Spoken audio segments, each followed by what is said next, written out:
Hi everyone, Emma here. I have a lovely design to show you how to make this gorgeous bracelet. So we're going to use this lovely leather that I got from Amazon. And let me adjust the camera here.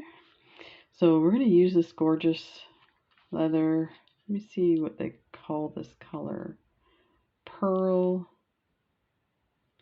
braided leather cord, pearl, and the words missing there. I think it's seafoam. So I have a few elements. So I'm going to do leather and chain together. I don't know if it's going to work. We're going to try it. So let's take a look. So I already cut a piece of cord. This I measured on the mandrel. And I just want to mention to you again about measuring your pieces. This on the mandrel. Now, this is assuming that the mandrel is correct. And let me just quickly show you. This is a mandrel, so it has graduated sizes. So this is what we're heading for, the 7.5. Now the idea is that you add a 1/4 inch or a 1/2 inch to your bracelet to make it so that it's comfortable. If you say you have a 7.5 inch measured wrist, you want to make sure you add some so it's a bit slightly loose. It's not going to be tight. And then for this, I just measured out the 7.5 on this, and then I figured my 1/2 inch will be my clasp and any, parts that I add to that if I added a jump ring. So then I took this and I actually measured it. So it was measured exactly from tip to tip at that 7.5 inch. And take a look at what happens when you lay this flat and measure it on your ruler. There is the beginning here, and these are in inches, and you see it's at the 8 mark. So just to let you know, you always have to check that. So now we're going to go ahead, we're going to get this part ready, and then we'll attach everything together. So I am going to put these end caps on here, and I'm going to glue them on. And I'm going to add a few little things. So I have this lovely heart. These hearts, I just reordered them. I think Kath from England had sent me a bunch of these guys. They are lovely. They have like angel wings on them. And they're really well done. I'm really impressed with them. So I wanted to definitely use that. I also wanted to, these are the only silver end caps that I have, and I feel they're a bit plain, so I wanted to embellish it with some spacer that would actually fit my leather, which was a bit of a task. So this is going to go like that on the end of my leather. So let's get started. I need some glue and put it on this paper, and then use a toothpick. There, put the cap back on. We're going to need more glue than that, but we're going to just do, it dries incredibly fast. So now you can either put it on your leather, put it inside your cap, or a bit of both. So we'll just do a bit of both, I think. And it still will kind of go all over the place. So you'll just have to, let me tilt my camera, it's away from me. And let's focus forward. So now remember, you need your other pieces on here. So I'm going to put this, actually let's start with the heart. I should have done that. We may have to adjust our glue there. So just slide that in there. And they do have little silicone donuts that you can put so that your like big hole beads don't slide all around. But you know what? This one's kind of snug, so I'm not going to worry about it. If you're concerned, you could always put a dab of glue as well. So I'm going to bring my ends together and get my center. So I still have a little bit to go here. There, and I can always adjust that after anyway. Then get one of these on. There. And let's get this here. And you can see it, the glue is coming out of the, let's see if I can get that a little better. So this cap has an opening, so the glue's coming out. So you'll have to just be sure to take your toothpick and take that glue out. So that I'm just going to slide it out that way. There. Now I'm going to take a bit of glue around the edge here, and I'm going to, I don't know if this is going to glue that well. There's quite a gap, and we'll try it.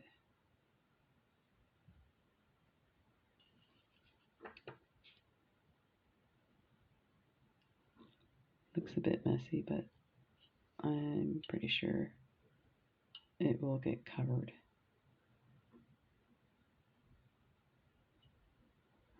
I'm going to take my clean side of my toothpick and just get that down a bit. And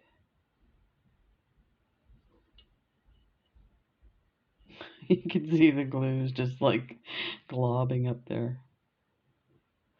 So this glue too, when it dries, it gets like, it peels a bit. So you don't have to worry too much. Make sure that's on good. But I'm going to take my toothpick and try and just roll the excess glue off.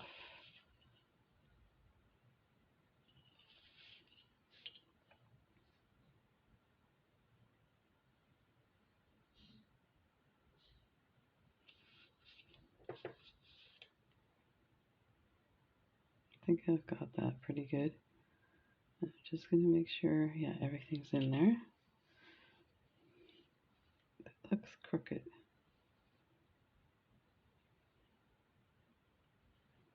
Okay, go to the other side. Get that one on there.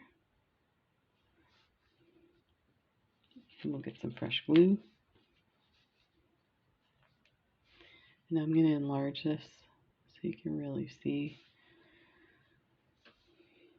And you could just take your glob of glue and add it directly to there. Put some here. Put the cap on.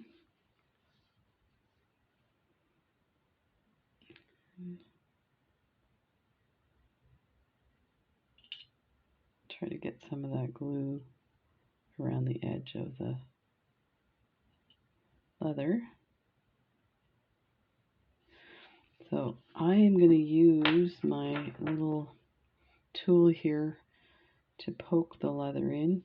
I think the other one went in a little easier because I had been testing it out. So it was already kind of squished down in there. Actually, let's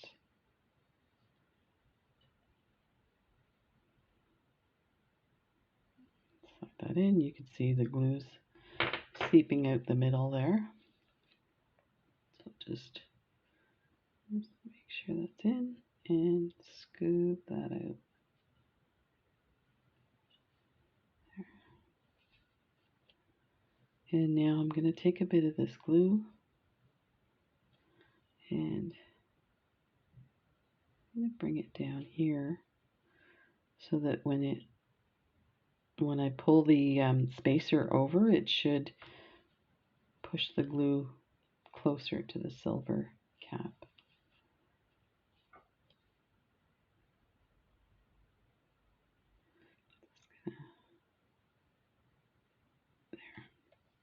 Okay, grab my cap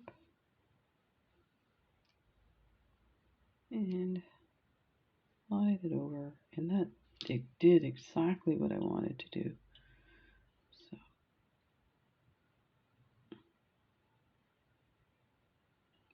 there. And it's bit of glue sticking out. Let me see if I can.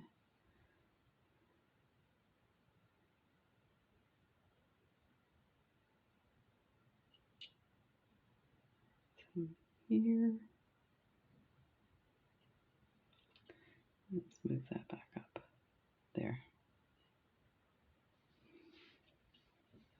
So as it is right now, let me open this up so you can see. This could be the end of your bracelet. You could add your clasp and you have a lovely leather bracelet with some silver elements. But we're gonna keep, you know me, I keep adding stuff. So we're gonna add some of that chain, and I went and measured out the 9 inches, sorry, 8 inches. Let me test it on the mandrel. And so it's actually not quite.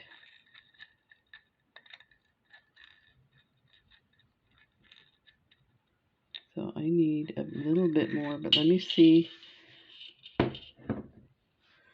how this sits with this.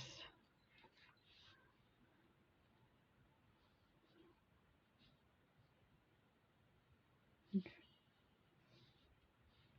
Yeah, I think, okay, so this is going to have to go because we want them to be the same. Yeah, I am going to need more chain for this. Probably about, let's see what we have here. Let's do that.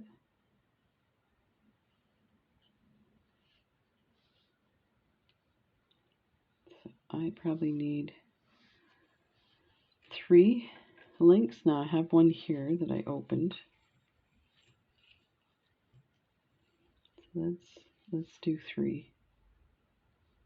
This stuff here is twisted aluminum, and you would think, oh, it's going to be easy to open. Because it's twisted, it is so hard to open. So just be aware. So let's take that piece off. Let's add this and close it up.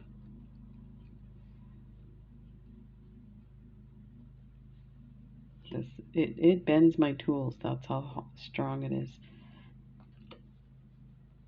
There.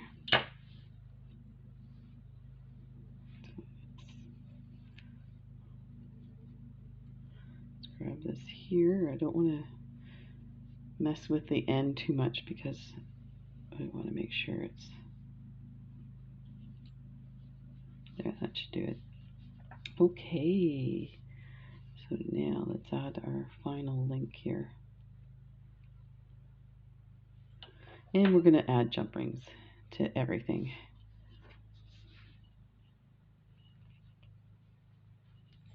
There. Okay, and we're going to add that.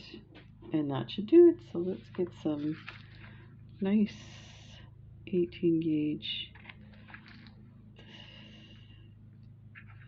Those don't look like my, oh, I guess they are.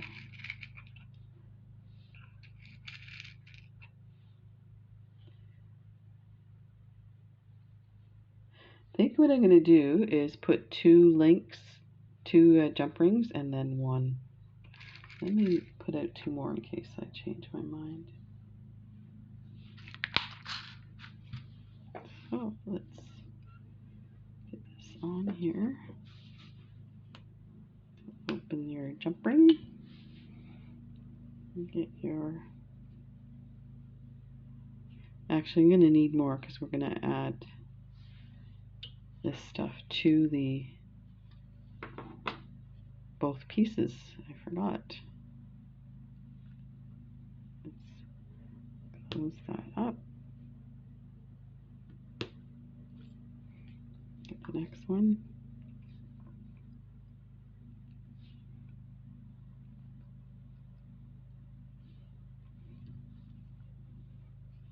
Okay,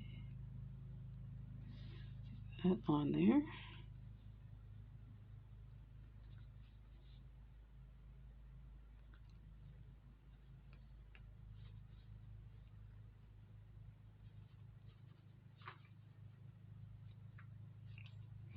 Now we're going to take this one here. Let me enlarge this here. And we're going to connect the two we just added on, and then we're going to add it to this. We may add a second one to this as well.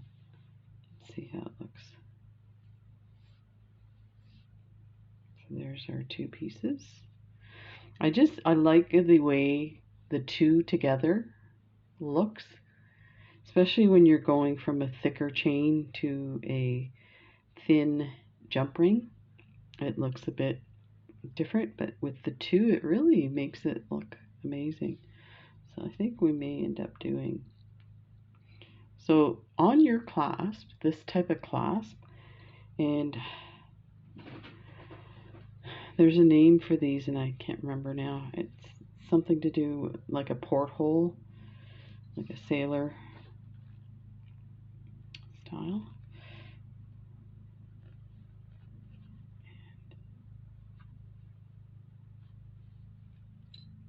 That is not where I want it. I need new glasses. Maybe I should be watching the screen so I can see. I sent my wife outside this morning. So we are getting the tail end of the storm that's out in the ocean. And of course we're right on the ocean, so we get a lot of wind. So there's a lot of stuff blowing out there.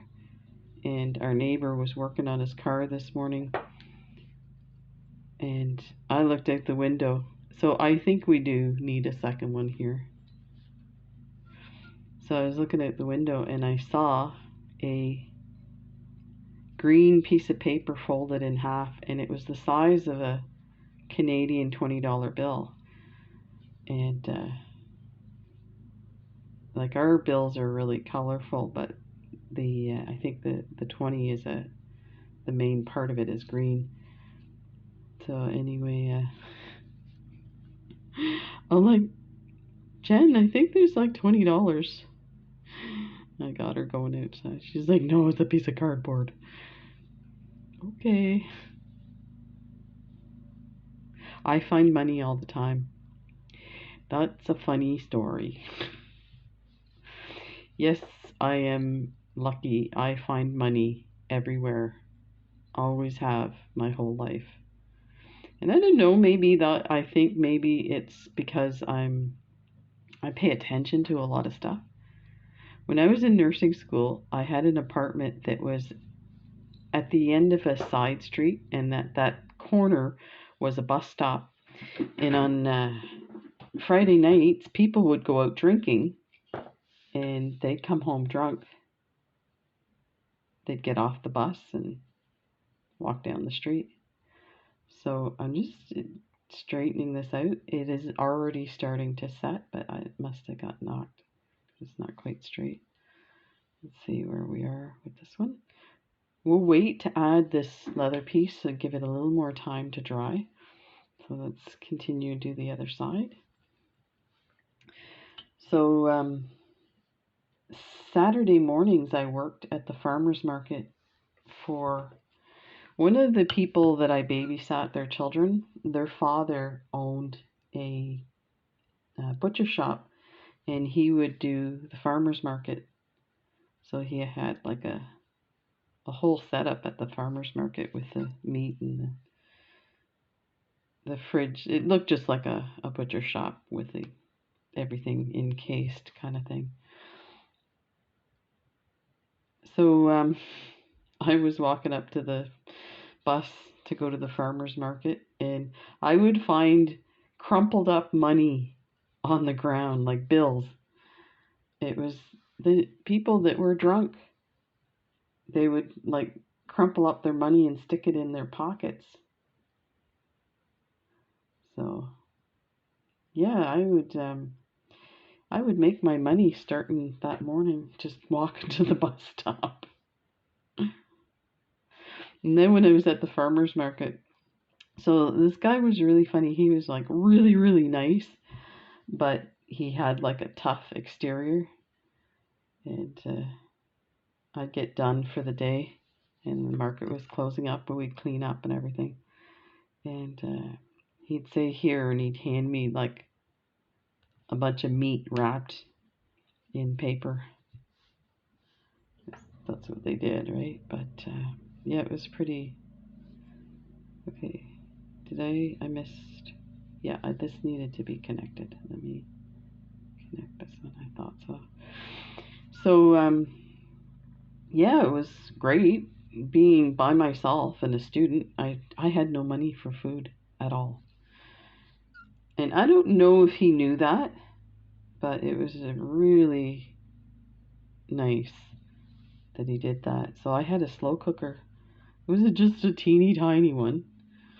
I would buy a bag of potatoes and a bag of onions, and he would give me the meat, and I would get everything in the slow cooker, go to school, and come home to my apartment, and all you could smell was this lovely kind of roast stew type meal.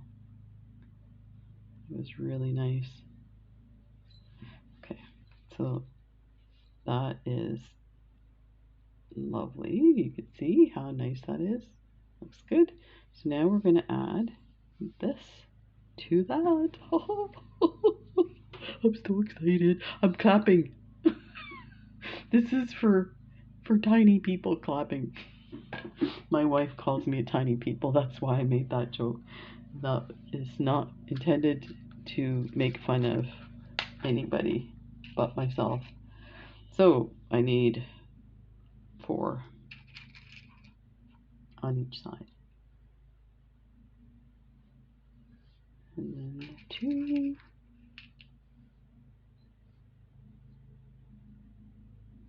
There. Okie dokie. I think what we'll do is we'll just attach the 2 on each side first, so that we don't mess with it too much.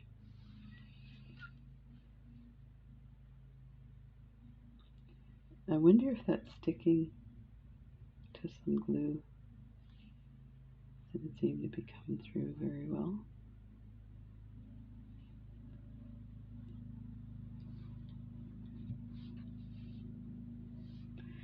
This is a weird story. So when I was in nursing school and had that apartment, I think there was a woman that was getting, they call it child support here. So if it's kind of like welfare, if you have children, you definitely get that if you're not able to work. Or if, I mean, having kids, it's understood that you wouldn't necessarily be working. So anyway, in the mailbox, there was always stuff for her, and I could tell it's like a brown envelope with a little window, so you know it's government stuff and usually checks. So I just dropped it off at the mailbox and or the post office, and told them that the address was incorrect. So that happened for quite a bit. I can't remember like if it was months or what, but I never thought anything of it. So one night I was by myself, and this guy started pounding at my door, and my window, like the big windows in my apartment, overlooked, and there was a balcony, overlooked the parking lot. So of course I lived by myself. I was in a town that was not my town, so I didn't know anybody. So I definitely would not answer the door. And I definitely wouldn't answer the door if you're pounding at it.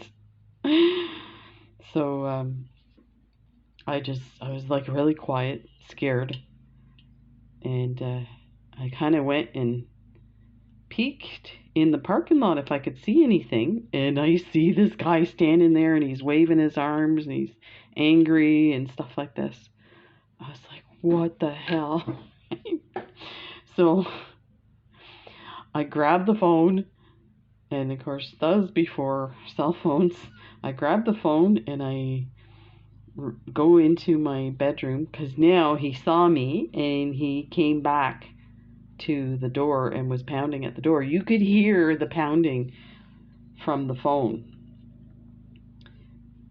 And so now we're going to hook this on, and we're going to do a second one too. So let's hook that on and close it.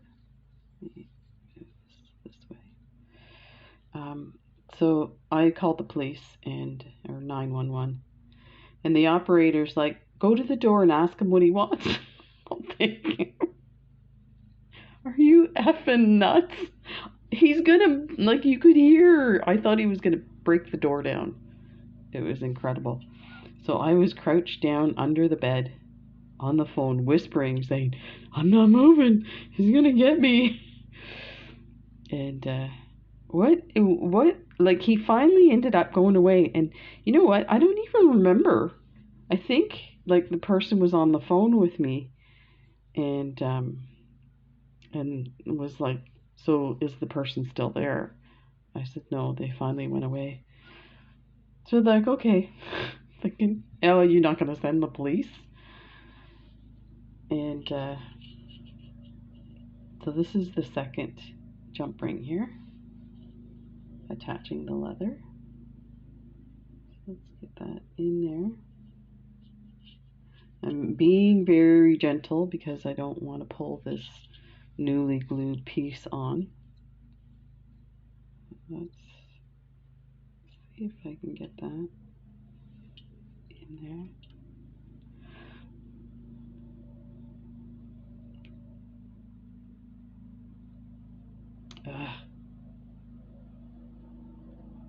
I'm having a hard time seeing. There we go. So, yeah, I was surprised that they didn't send the police. You know, because what if he would have come back?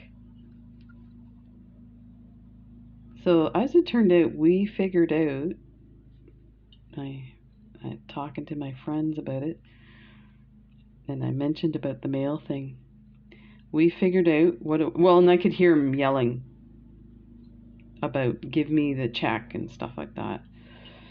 So I think what it was is that person never did a address change, and their stuff was still coming to my address. So of course, if you go to social services and say, yeah, I didn't receive my check, they're going to be like, well, we mailed it. So I don't know why they wouldn't have seen that they got returned. But as my wife says when I tell her stuff like this, she's like, not my problem. I'm like, yeah. I kind of like that way of thinking. It's like, why would you stress out about something like that when it's not your problem, right? I did what I'm supposed to do. Mail came to my address. I returned it to the post office so that they could return to sender kind of thing. This is not nice. And see if I can get this to, I think they're bent weird, so one's underneath the other, so the ends aren't meeting. There, that should do it. One more. This is gonna look amazing. And you can put some charms on this, but I had a charm ready. But I look, this is what I was gonna put as the charm. But I thought, because I've got this heart, it looks just nice the way it is without the added charms. You know, I'm really surprised.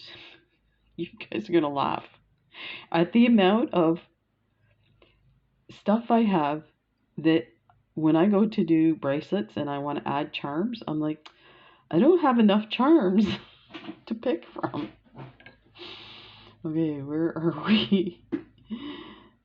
There's 2 and 2, and there's 2 and 1.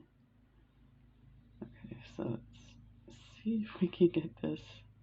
Go through these 2 loops. I'm going to switch sides here.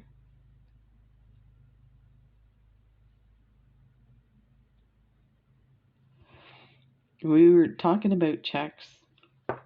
So we just got rid of our second vehicle, and so we're getting a bunch of money back from, the licensing bureau. We got a rebate because there was like a year's worth of registration on it, so a few $100s.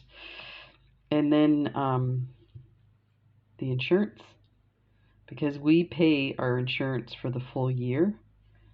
So let me see there.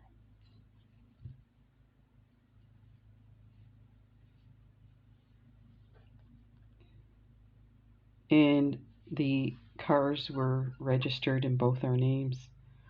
So, okay, so I signed the check and she signs it. This actually looks longer than it should be, and it could be because I added that extra link. Let's put it on the manual and see. But it looks amazing. So I signed the check and she was heading to the bank. She was going to cash it.